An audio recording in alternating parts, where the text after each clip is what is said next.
Bapak Ibu yang dimuliakan Allah, eh, yang saya hormati Pak Haji Ruslandi Lubis bersama para jamaah. Materi kita tentu Ustadz, kenapa kita nggak kaji tafsir, sirah, atau hadis, atau fikih? Tapi kok pagi ini kita subuh hari ini ngaji tentang sejarah pergerakan Islam di Tangerang. Ya. Bapak Ibu yang dimuliakan Allah, kirain saya hari ini hari Ahad. Ya, Masya Allah, ini kajiannya kirain Pak Haji ini hari Ahad ya. Ya, Masya Allah, ini perlu diapresiasi masjid ini ya.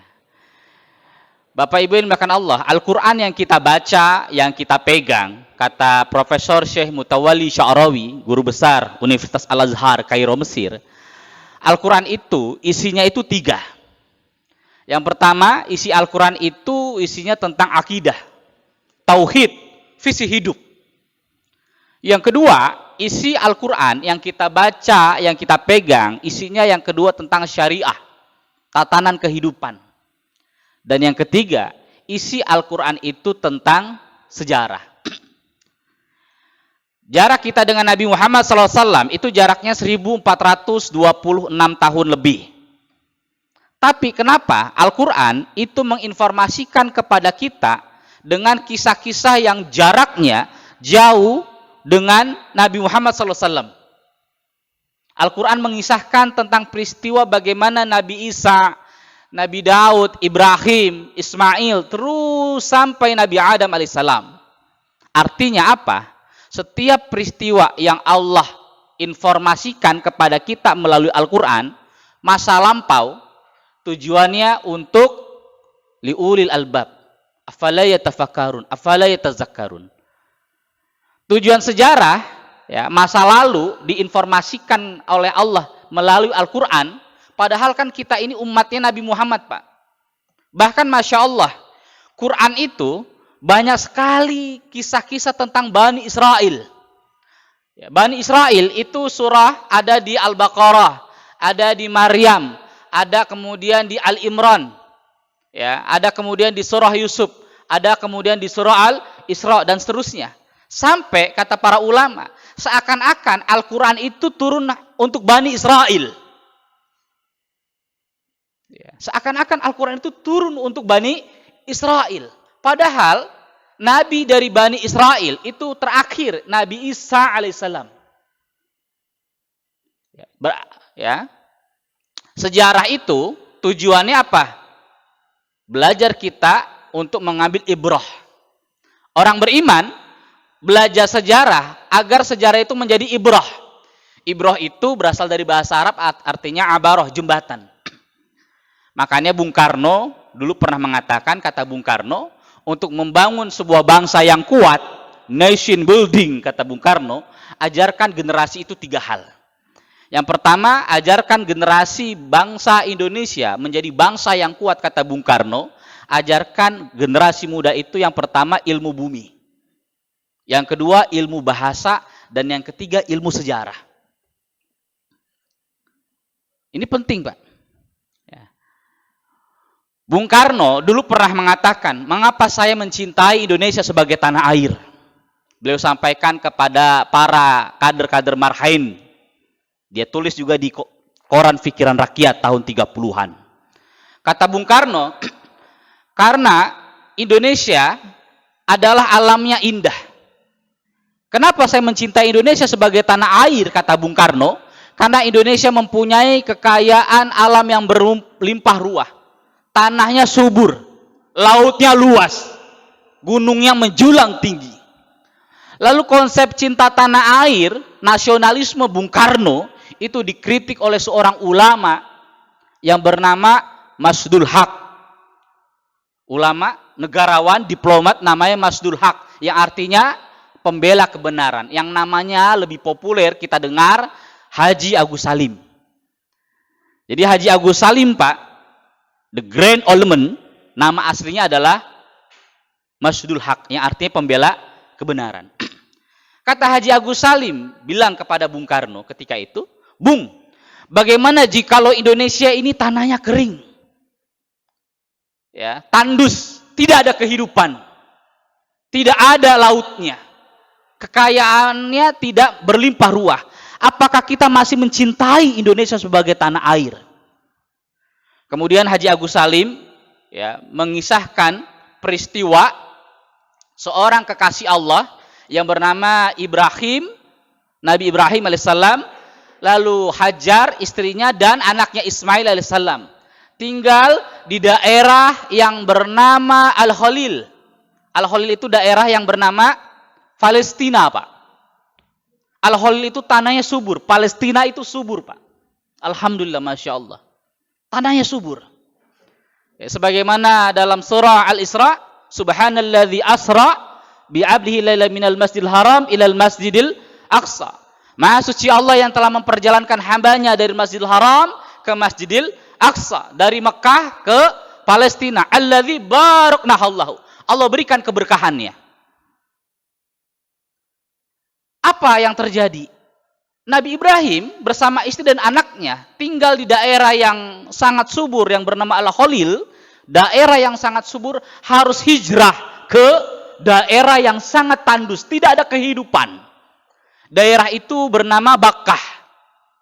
Bapak Ibu yang dimuliakan Allah, kalau pernah haji atau pernah umroh, yang namanya kota Mekkah Al-Mukarramah dulu namanya Bakkah. Makkah itu di dalam kamus Lisanul Arab itu Ibnu Manzur. Pak, kalau kita beli kamus bahasa Inggris atau bahasa Arab atau bahasa China dan seterusnya, ya di toko buku, ya kamus biasanya kan tebel segini, Pak ya. Ini ada ulama namanya Ibnu Manzur, dia nulis kamus Lisanul Arab tebelnya segini, Pak. Nah, salah satunya, ya kata Ibnu Manzur, Bakkah itu daerah yang tandus. Memang benar tandus, Pak. Tapi Ibrahim bersama istri dan anaknya yakin dengan iman dan takwa kepada Allah, Allah tidak akan pernah melantarkan hidupnya. Nabi Ibrahim sebagai kekasih Allah bersama istri dan anaknya, ketika Allah menginstruksikan dia hijrah, Allah tidak akan pernah menyia-nyiakan hidupnya. Kemudian Haji Agus Salim mengutip firman Allah, walau anna ahlal qura amanu wattaqau la fatahna alaihim barakas sama'i wal ardh. Dan jikalau sekiranya penduduk negeri itu beriman dan bertakwa kepada Allah, la fatahna alaihim barakas sama'i wal ardh. Maka Allah akan berikan keberkahan dari langit dan keberkahan dari bumi. Kata Haji Agus Salim bilang kepada Bung Karno, Bung, bagi kami umat Islam mencintai Indonesia sebagai tanah air.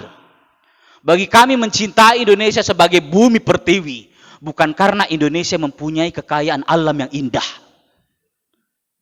Bagi kami umat Islam mencintai Indonesia bukan karena Indonesia mempunyai laut yang luas, tanahnya subur, tapi kami mencintai Indonesia amanah dari Allah yang Maha Kuasa. Itu luar biasa, Pak. Nasionalisme yang melampaui zaman. Ya, kisah ini saya pernah sampaikan ketika saya ngisi di kantor DPP PDIP Perjuangan, Pak. Tiba-tiba di belakang ada yang takbir. Wah, kaget saya. Jadi ada PDIP Syariah itu, Pak. Ini kita harus bicara tentang bagaimana Islam dan kebangsaan. Itulah kata Haji Agus Salim dan para pendiri bangsa kita yang aktif merumuskan negeri ini dalam lembaga BPUPKI. Ada Kiai Haji Abdul Kahar Muzakir, ada Abi Kusno Corko Suyoso, adiknya Haji Omar Said Cokroaminoto, dan sebagainya. Kata berkah itu diambil di dalam surah Al-Isra, termasuk tadi walau anna ahlal qura amanu wattaqau la fatahna alaihim barakas sama'i wal ardh, ya, dimasukkan dalam Undang-Undang 1945 yang berbunyi bahwasanya kemerdekaan atas rahmah dan berkah dari Allah yang Maha Kuasa. Itulah yang dilakukan oleh ulama-ulama para pejuang kita di Tangerang, Pak. Ada dua peristiwa dalam sejarah, dalam perjuangan masa-masa revolusi. Ada ulama di Tangerang, di Serang, di Banten, namanya Kiai Haji Syam'un. Brigjen Jenderal TNI Kiai Haji Syam'un. Seorang pendiri aktivis organisasi ya, Matlaun Anwar.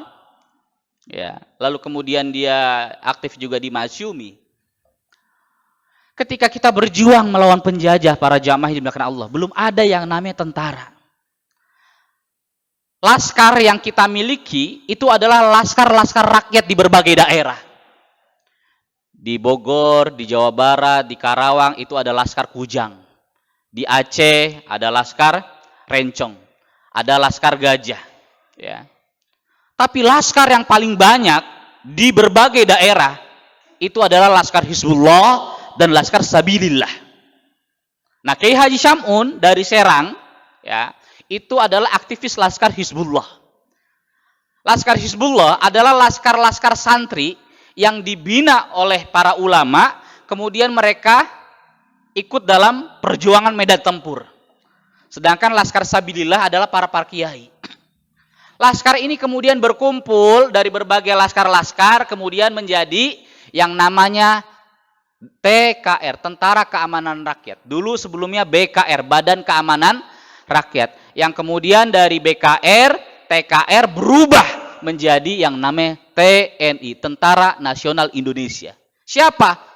Ulama dari Tangerang, salah satunya Kiai Haji Syam'un, Brigjen Jenderal. Nanti di Bogor ada Kiai Haji Soleh Iskandar. Nanti di Bekasi ada Kiai Haji Nur Ali. Dia ulama, dia patriot. Yang kedua, dalam sejarah di Tangerang, dulu ada peristiwa Lengkong. Peristiwa pertempuran habis-habisan. Ya, antara Tentara Nasional Indonesia dengan tentara sekutu dan Belanda. Bapak Ibu yang dimuliakan Allah, tahun 1930-an akhir, tokoh Islam yang berkumpul dalam lembaga MIAI, Majelis Islam A'la Indonesia. Sebuah lembaga perjuangan yang mengumpulkan semua organisasi-organisasi dakwah Islam. Ada Muhammadiyah, ada NU, ada Persis, ada Matlaun Anwar, Sarekat Islam, dan seterusnya. Mereka mendirikan organisasi MIAI, Majelis Islam A'la Indonesia. Lalu kemudian dari MIAI ini memutuskan pertama harus ada laskar. Lahirlah laskar Sabilillah dan laskar Hizbullah. Yang kedua, lahirlah Partai Masyumi tahun 1945 ketika dihadiri acara Kongres Umat Islam Indonesia di Yogyakarta. Ya, tanggal 7 dan 8 November. Dan yang ketiga, ada peristiwa yang menarik, yaitu lahirnya perguruan yang pertama dimiliki oleh Indonesia. Jadi kampus pertama yang dimiliki oleh Indonesia bernama STI, Sekolah Tinggi Islam. Kampusnya masih ada, Pak. Kalau Bapak ke Cikini, ya, dekat Masjid Cut Mutia, ya. Dulu kantor imigrasi, sekarang jadi kafe konseling. Itu dulu kantor MIAI, Majelis Islam A'la Indonesia. Sekaligus juga kantor Partai Masyumi, sekaligus juga ya kampus Sekolah Tinggi Islam, kampus pertama yang dimiliki oleh bangsa Indonesia. Rektornya ketika itu Bung Hatta, ada juga kemudian Profesor Kiai Haji Abdul Kahar Muzakir, lalu kemudian ada Abi Kusno Cokrosuyoso, ada Muhammad Nasir dan sebagainya. Kemudian STI Sekolah Tinggi Islam ini ya karena pindah ya dari kota Jakarta dari Jakarta ke Yogyakarta. Kenapa pindah? Karena kampusnya ini pengajarnya adalah para Republikan, para pejuang Republik, para pejuang. Kenapa pindah ke Yogyakarta? Karena ibu kota kita dari Jakarta pindah ke Yogyakarta. Maka pindah, berkembang dari Yogyakarta. Kemudian bernama kampus UII, Universitas Islam Indonesia, Yogyakarta. Yang menarik, salah satu mahasiswa STI, Sekolah Tinggi Islam, adalah Subianto Djohadikusumo. Siapa dia? Beliau adalah pamannya Prabowo Subianto. Ini kita dihadiri sama Prabowo enggak hari ini, Pak? Oh, enggak ya? Oh, ini harusnya dihadiri nih. Ya. Prabowo Subianto, ya, Prabowo Subianto. Subianto itu diambil dari nama pamannya yang tewas dalam peristiwa Lengkong di Tangerang bertempur tahun 1946 dan 1947. Tewas. Umurnya kurang lebih ketika itu antara 17 sampai 19 tahun. Ya. Anaknya, ya, ayahnya Subianto Djohadikusumo, ya, yaitu Margono Djohadikusumo, pendiri Bank BNI. Ya, ini kakeknya Prabowo nih, Pak. Ya. Dalam beberapa dokumen kakeknya Prabowo ini, ya, kakeknya Prabowo, ya, presiden kita ini, itu ngaji Islamnya kepada Haji Agus Salim. Makanya nanti kakeknya Prabowo dalam peristiwa PRRI, Pemerintahan Revolusioner Republik Indonesia tahun 50-an, ya, itu dikejar, ya, bapaknya Prabowo itu kan Sumitro Djohadikusumo, ya, sama kakeknya Margono itu lari ke luar negeri, termasuk Prabowo dan adiknya yaitu Hashim Djohadikusumo. Dan dalam pelarian ini, Margono, kakeknya Prabowo, menulis satu buku, ya, namanya, ya, Biografi Setiabudi. Di Jakarta, Pak, perbatasan Jakarta Selatan dengan apa? Kuningan, ya, Kuningan dengan apa? Manggarai itu ada Jalan Setiabudi. Ya, Setiabudi itu adalah seorang tokoh intelektual pejuang dari Belanda, namanya Ernest Douwes-Dekker, yang kemudian masuk Islam, berubah nama jadi Setiabudi dan kemudian menjadi aktivis Masyumi. Beliau disyahadatkan oleh seorang ulama, negarawan, diplomat yang bernama Muhammad Natsir. Ya. Nah, kita kembali lagi dalam peristiwa Lengkong itu terjadi pertempuran habis-habisan. Ya. Seorang mahasiswa Islam, ya, dulu pamannya Prabowo ini Subianto Djohadikusumo kuliah di Stovia, ya, di yang sekarang jadi UI, Pak, ya. Lalu kemudian keluar, ya, kemudian mendaftar di Sekolah Tinggi Islam. Dan Sekolah Tinggi Islam Indonesia itu mahasiswanya, rektornya, pengajarnya itu para pejuang. Itulah yang mengakibatkan mengapa seorang anak muda dari Margono Djohadikusumo yang bernama Subianto, ya, mendaftar ke Sekolah Tinggi Islam. Tuh, Sekolah Tinggi Islam, yang dimana Sekolah Tinggi Islam ini rektornya adalah Profesor Kiai Haji Abdul Kahar Muzakir. Orang sering ketukar, Pak. Ada Kiai Haji Abdul Kahar Muzakir dengan Abdul Kahar Muzakkar. Nah, ini tokoh yang berbeda. Ya, orang juga sering ketukar mana PRRI, Pemerintahan Revolusioner Republik Indonesia tahun 57-58, ya, dengan peristiwa tahun 48 yaitu PDRI, Pemerintahan Darurat Republik Indonesia. Belum lagi Bapak Ibu yang dimuliakan Allah, ya, jauh sebelum peristiwa Lengkong besar, ya, ada peristiwa yang sangat bersejarah yang disampaikan oleh Kiai Haji Syam'un. Ya, pesantren-pesantren dan masjid-masjid atau langgar itu diajari militer, Pak. Makanya dulu di Betawi itu, Pak, di Betawi, di masjid-masjid Betawi itu diajarkan tuh 3 hal. Adab, kitab, silat. Ya, adab, kitab, silat. Jadi kata Kiai Haji Syam'un, ya, kami melatih para pemuda di berbagai masjid-masjid Tangerang, ya, di Serang dan di Banten, ya. Kami mengajarkan militer sebagaimana kami belajar dari kisah-kisah pahlawan-pahlawan Islam. Siapa pahlawan-pahlawan Islam? Para anbiya dan para sahabat, para nabi dan para sahabat. Bapak Ibu yang dimuliakan Allah, ketika Belanda, ya, melakukan agresi penyerangan tahun 48 itu kan besar-besaran. Kita merdeka, Bapak Ibu yang dimuliakan Allah, tanggal 17 Agustus 1945. Bung Karno, Bung Hatta membacakan proklamasi di Jalan Pegangsaan Jakarta. Apakah selesai? Tidak. Kita merdeka pada bulan 9 Ramadan, tepatnya pada hari Jumat.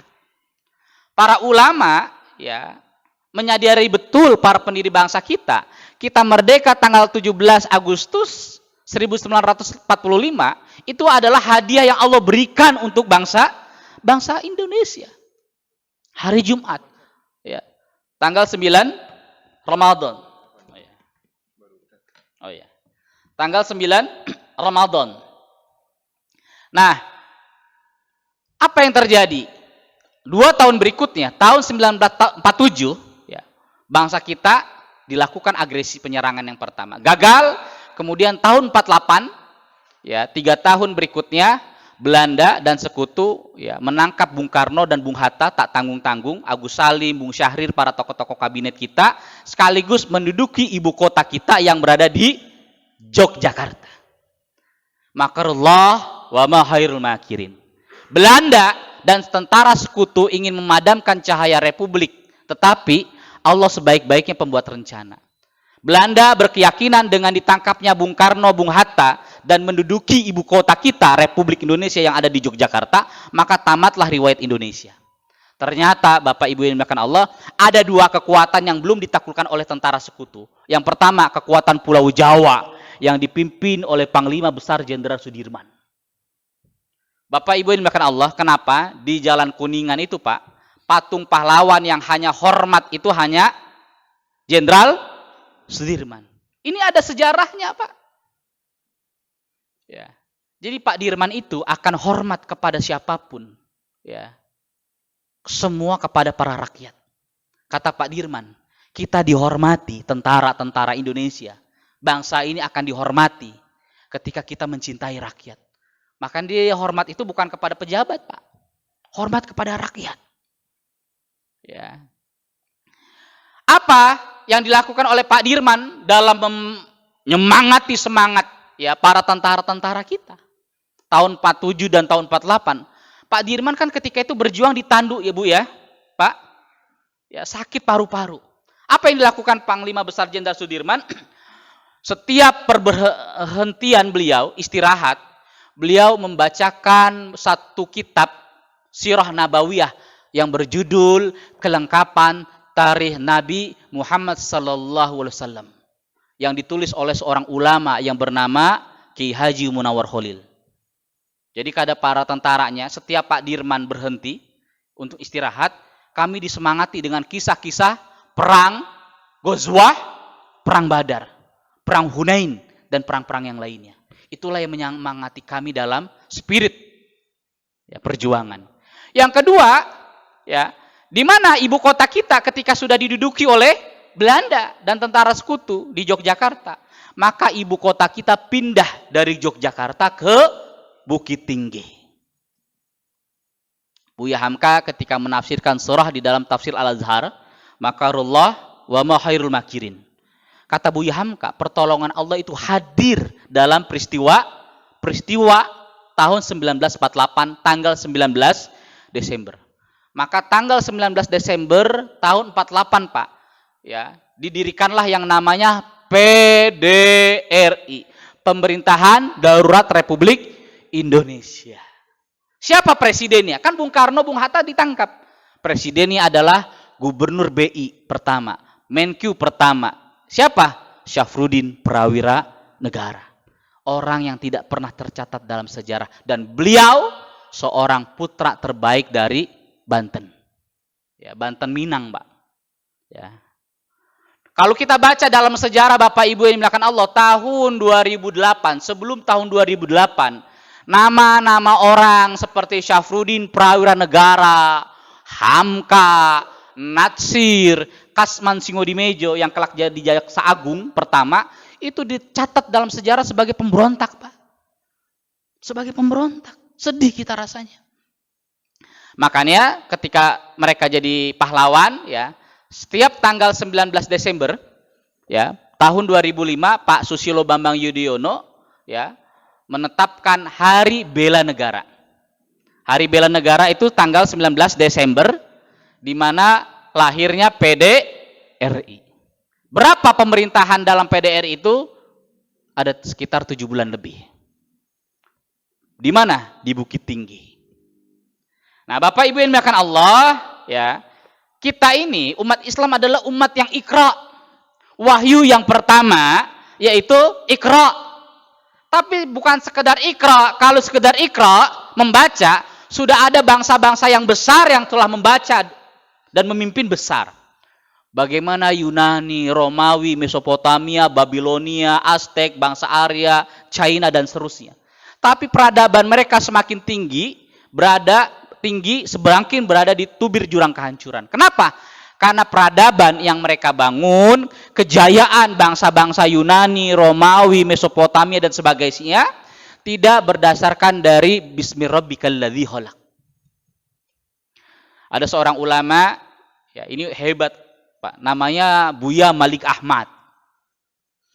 Ini cari tafsirnya Pak. Beliau menafsirkan Quran sesuai dengan turun-turunnya ayat berangsur-angsur.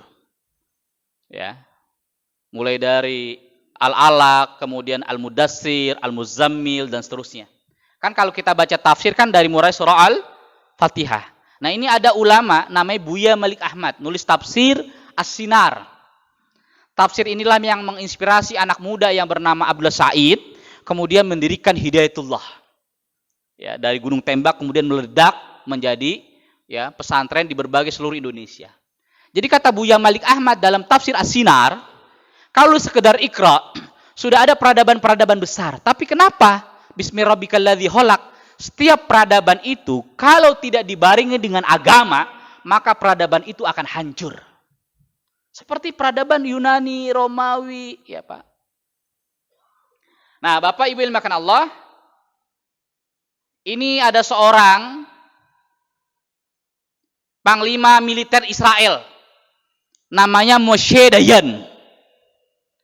Jadi Moshe Dayan ini Pak, panglima militer ya negara kolonialisme Israel, laknatullah alaih. Dia melakukan penelitian Pak, 3 kelemahan umat Islam. Pak, sekarang kita kalau ngaji Pak, apa kelemahan orang-orang Israel? Ya. Kan harusnya Al-Islam yu'la alaih. Islam itu tinggi. Kata Syekh Muhammad Abduh. Dan tidak ada yang menandinginya. Al-Quran yang kita baca, itu wahyu Pak. Tapi kenapa seorang panglima militer Israel, tahun 1970, dia melakukan penelitian. Apa yang dimiliki kelemahan oleh umat Islam? Ada 3 kelemahan umat Islam. Ini kata jenderal militer Israel.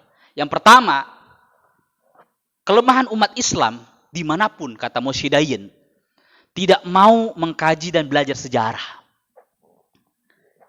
Ya, Pak, masjid itu adalah benteng pertahanan umat. Benteng pertahanan umat. Maka untuk membangun ketahanan nasional, ketahanan negara, ketahanan mental, perlu dibangun ketahanan rakyatnya, ketahanan masyarakatnya. Dari mana? Dari masjid, Pak. Makanya masjid ini nggak boleh diatur dengan semau gue. Masjid ini harus benar-benar seperti kampus. Ada gurunya, ada dosennya, nggak asal ngambil guru. Ya, gurunya harus ngajarin yang benar, harus ada kurikulumnya, harus ada kitabnya apa. Itulah yang dilakukan oleh ulama-ulama kita dulu. Adab, kitab, silat. Dikaji, dibina ruhaninya, dibina raganya. Makanya lagu Indonesia Raya tepat bunyinya, bangunlah jiwanya, bangunlah raganya. Jadi raga itu nomor sekian Pak. Yang dibangun itu jiwa dulu. Ya, sekarang banyak ya tempat-tempat nge-gym ya, bina ragawan ternyata lekong. Ya, terjadi sekarang banyak Pak. Ya, ternyata home rank. Ya, terjadi. Harusnya di jiwa kita. Ya. Yang kedua, kelemahan umat Islam kata Moshe Dayan, ya, beliau adalah panglima militer Israel. Yang kedua, umat Islam ini tidak mau menyusun strategi dengan matang, hobinya berantem, hobinya ribut. Ya. Kenapa? Karena selalu berpikir urusan orang, tidak pernah berpikir untuk urusan diri. Kata Buya Hamka, ciri orang besar, dia menciptakan bagaimana gagasan-gagasan program untuk memaju peradaban umat. Jadi kalau Pak, orang kerdil, kata Buya Hamka, dia hanya memikirkan dirinya. Yang kedua, orang picik, kata Buya Hamka, dia memikirkan kerjaan orang. Ya. Ini umat ini Pak, nggak pernah mau bagaimana kita menyusun kekuatan. Ya. Yang ketiga, kelemahan umat Islam, ini kata panglima militer Israel, males Pak. Kenapa kita di pagi hari diajarkan oleh Rasulullah SAW untuk membaca doa, Allahumma inni a'udzubika minal hammi wal hazan. Ya kan? Ya Allah, aku berlindung pada Engkau dari segala rasa sedih, takut, malas. Wa a'udzubika minal jubni wal bukhul. Bakhil. Wa a'udzubika minal jubni wal bukhul. Ya. Jauh dari kasal, ya, males, ya. Umat ini males Pak. Salah satu yang males umat Islam adalah apa? Ini Pak, membaca. Padahal wahyu yang pertama adalah Iqra bismi rabbikal ladzi khalaq. Bapak Ibu yang dimuliakan Allah, Indonesia masuk populasi muslim terbesar di dunia. Ya, berapa jumlah penduduk umat Islam? Berapa Bu, Pak? 2.000 ya? 245,3 juta. Ini penelitian dari UNESCO, Pak. PBB. Umat Islam Indonesia yang jumlahnya 245,3 juta memiliki rata-rata membaca ya 5 sampai 6 buku dalam 1 tahun. Sekitar 125 jam. Sedangkan Amerika, negara adidaya, ya, kalau ditanya Pak Bu, di mana sih negara adidaya? Amerika. Kenapa Amerika bisa menjadi adidaya? Karena mereka punya ilmu. Makanya ada istilah dari seorang penjajah orientalis namanya Francis Bacon, knowledge is power. Ilmu itu untuk kekuatan, untuk kekuasaan. Ya. Amerika di posisi pertama dengan rata-rata mereka dalam 1 tahun membaca 17 buku. Kita cuma 5 buku, Pak. Ya. 69,71% orang Indonesia mengisi waktu luangnya dengan membuka medsos, HP. Ya. HP. Sekarang lebih baik ketinggalan ketinggalan dompet daripada ketinggalan HP. Kayaknya kalau 1 hari nggak pegang HP seperti kiamat sugro tuh Pak. Ya. Lebih parah lagi ya, punya HP nggak punya kuota.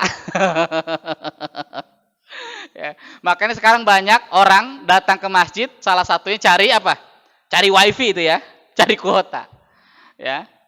Nah, hanya dari 69,71% orang Indonesia itu hobinya main apa? Medsos. Sedangkan 31,5% ya, yang lainnya orang Indonesia waktu luangnya untuk membaca. Makanya kata Buya Hamka, membaca buku-buku yang baik seperti memberi rohani yang baik. Bangsa kita ini lagi sakit, Pak. Lagi sakit. Sebenarnya nggak butuh-butuh banget MBG. Kecuali untuk di daerah pelosok-pelosok. Saya merasakan betul di berbagai daerah, Pak. Ya, di Singkawang, di Mentawai, ya, di pelosok, di Sulawesi, di Ambon, Maluku. Orang-orang itu butuh makanan, iya benar. Harga pokok makanan lebih besar. Mungkin di kita, Pak, makan 50.000 bisa 2 hari. Udah bisa 2 kali atau 3 kali kan? Ya. Makan Padang 15.000 kali 3, 45.000. Ya. Kita lihat di berbagai pelosok, Pak, 1 kali makan itu bisa ya makan 25.000 paling dikit. Sangat dibutuhkan. Apa yang dibutuhkan oleh orang-orang Pulau Jawa? Apa? Otak, gizi, apa? Nutrisi otak. Ya. Nah, Bapak Ibu yang dimuliakan Allah, ya, minat baca yang rendah dan waktu luang diisi dengan scrolling media sosial, umat pembaca yang seharusnya kuat justru jadi umat yang lemah. Bapak Ibu yang dimuliakan Allah, ini yang terakhir, ya, kenapa dulu para pendiri kita itu hebat? Hebat-hebat. Padahal kita ini bangsa yang tahun 45 itu baru merdeka, tahun 55, bayangkan Pak. Tahun 55 ya, ibarat ya orang yang baru merangkak, tahun 55 negara kita karena jiwanya leader, para pemimpin bangsanya, mereka undang negara-negara Asia dan Afrika yang masih terjajah. Di mana? Di Bandung. Ya, Afrika, ya, kemudian negara Asia, diadakanlah konferensi Asia Afrika. Bung Karno pidato dengan semangat kepada negara-negara Afrika ke Asia, kita harus membangun ya gerakan non-blok. Dari tujuan non-blok itu adalah apa? Untuk memerdekakan negeri-negeri yang masih terjajah. Kata Ruslan Abdul Ghani, tokoh PNI, kata beliau, lahirnya konferensi Asia Afrika sebagai spirit melawan imperialisme dan kolonialisme Zionisme internasional. Itu luar biasa, Pak. Budayanya apa? Budaya ilmu. Ini yang dilakukan ini, Pak. Ini orang hebat, Muhammad Natsir. Ya, bersama istri dan keluarganya yang sangat mencintai ilmu. Orang teriak NKRI harga mati. Orang nggak tahu siapa yang menggagas NKRI. Ulama, diplomat, namanya Datuk Sinaropanjang Muhammad Natsir. Nah, Pak Natsir ya, menikah dengan istrinya Umi Nur Nahar, ya, sesama aktif di Jong Islami Tenbon. Mereka dikaruniai 6 orang anak, sebagian besar anak-anaknya Muhammad Natsir, ya, mereka semuanya jadi guru. Jadi Bapak Ibu yang dimuliakan Allah, kenapa dulu para pendiri kita itu hebat-hebat, mereka jadi leader, menjadi pemimpin, ya, yang cukup ya berani bicara di dunia internasional? Karena apa? Mereka orang yang hidup dengan budaya ilmu. Sebelum mereka jadi diplomat, negarawan, politisi, mereka guru, Pak. Itulah yang ditanamkan oleh Natsir. Keluarga Natsir adalah keluarga yang begitu mencintai ilmu. Anak-anaknya diwajibkan untuk membeli buku minimal sebulan sekali. Istrinya, Umi, bilang, untuk jadi guru yang hebat, guru yang baik, guru pejuang, harus menjadi pembaca yang baik. Bahkan istrinya Muhammad Natsir meminta masing-masing anaknya membuat perpustakaan pribadi di kamarnya masing-masing, Pak. Bapak Ibu yang dimuliakan Allah, saya ngajar di kampus, Pak. Saya nggak akan ngajar di kampus kalau mahasiswa itu nggak punya kartu perpustakaan, Pak. Perpustakaan nasional dan perpustakaan daerah, itu wajib. Yang kedua, saya akan selalu memberikan hadiah kepada para mahasiswa dan santri dan siswa kalau mereka punya perpustakaan di rumahnya masing-masing. Ini ayat Iqra yang hilang di umat Islam hari ini. Ya. Itulah yang kemudian dilakukan oleh tokoh-tokoh seperti sastrawan Taufik Ismail, ya, yang bernama Taufik Ismail, sastrawan besar Indonesia. Itu sebulan sekali diajak oleh ayahnya di Pekalongan, Kiai Haji Gofar Ismail, ya, sebulan sekali, ya. Saya ingat kakek saya ini dari kampung, Pak, ya, di Betawi. Kakek saya ini montir. Sesibuk apapun dia bawa cucunya itu ke toko buku. Saya ingat kakek saya dulu berlangganan 3 majalah. Salah satunya majalah Panji Masyarakat. Ketika saya mengebet, kalau kata orang Betawi, membuka, ya, ada tulisan-tulisan Buya Hamka.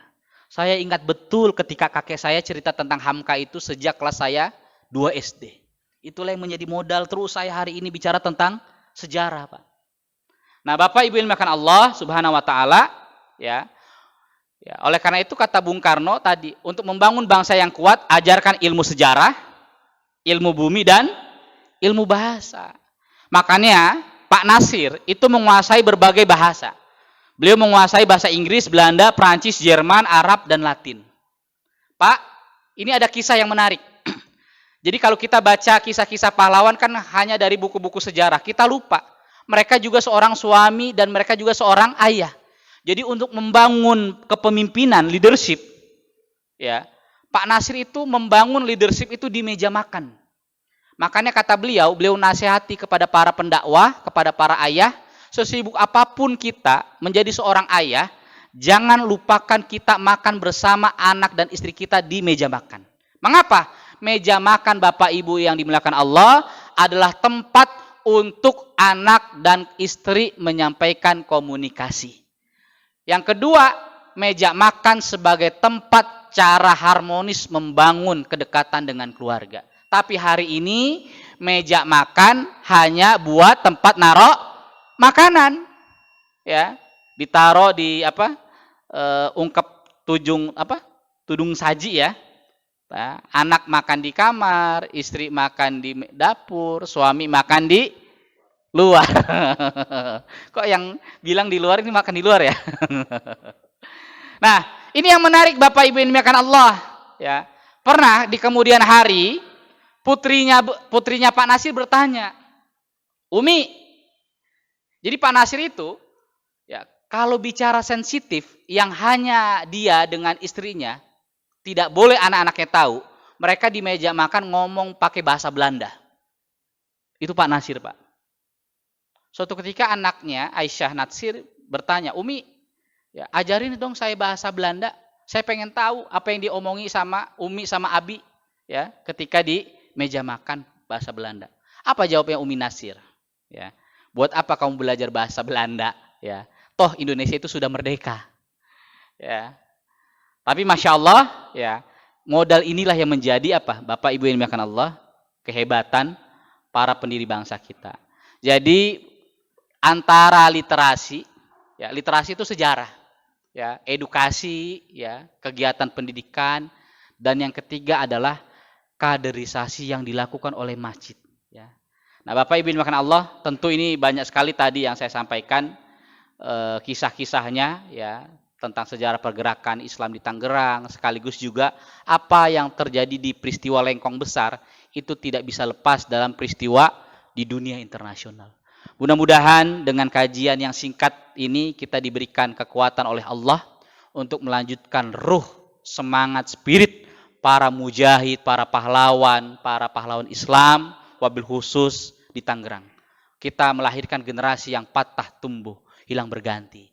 Oleh karena itu kata Imam Syafi'i rahimahullah, belajar sejarah itu, Pak, itu melahirkan dua hal. Pertama, belajar sejarah itu untuk melahirkan syaja'ah, keberanian. Yang kedua, belajar sejarah itu untuk melahirkan hikmah, kebijaksanaan. Makanya seorang ulama salafus saleh, ya, tabi'in, ya, Sufyan Ats-Tsauri rahimahullah. Kata Sufyan Ats-Tsauri, jikalau malaikat adalah penjaga langit, maka ahli hadis, sejarawan adalah penjaga bumi. Buat apa kita belajar sejarah? Untuk menjadi pemakmur di muka bumi ini dengan baik, dengan benar. Maka untuk mengelola negeri ini dengan baik dan benar, belajarlah sejarah. Sebagaimana Allah menginformasikan dalam kisah-kisahnya yang begitu banyak di dalam Al-Quranul Karim. Demikian yang saya bisa sampaikan dalam kajian ta'lim ini. Yang kurangnya kedoifan sebagai manusia, yang benarnya datangnya dari Allah Subhanahu wa taala. Dan Masya Allah, ini yang hadir para pemuda semua nih Pak Bu ya. Ya, pemuda 40 tahun yang lalu. Ya. Jazakallah khairan katsira. Aku qouli hadza wa astaghfirullahaladzim. Wassalamualaikum warahmatullahi wabarakatuh.